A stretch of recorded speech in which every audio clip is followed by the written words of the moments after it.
Hero আলমের cinema আরাফাতের চার বউ ও মাস্তান ডিবি হারুন। আলোচিত সমালোচিত ইউটিউবার আশরাফুল হোসেন আলম ওরফে হিরো আলম অভিনয়ে গানের পাশাপাশি নাম লিখছেন রাজনীতিতেও।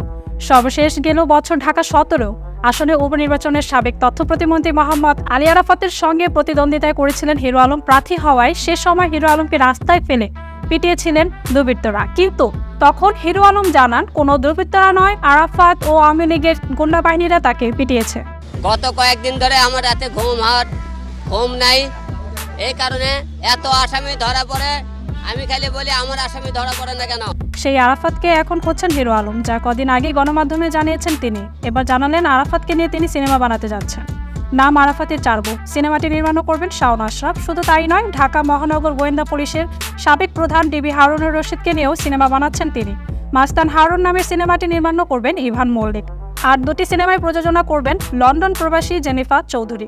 সিনেমা দুটি প্রসঙ্গে হিরো আলম বলেন, ঢাকা মহানগর গোয়েন্দা পুলিশের সাবেক প্রধান হারুনুর রশিদ তার ক্ষমতার অপব্যবহার করে অনেক দুর্নীতি ও অত্যাচার করেছে। তাকে নিয়ে নতুন করে বলার কিছুই নেই, দেশবাসী জানে। ছবিতে আমরা যেসব গল্প তুলে ধরব।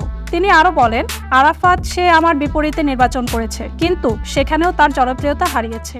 নির্বাচনে ভোট কারচুপি করে আরাফাতকে জেতানো হয়েছে। সে যে কত বড় বড় দুর্নীতির সঙ্গে জড়িত তা দেশের মানুষ অনেকেই জানে না।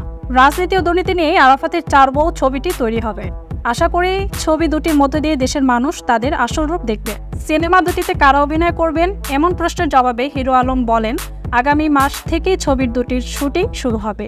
তার মধ্যেই আমরা অভিনয় শিল্পীদের তালিকা চূড়ান্ত করব।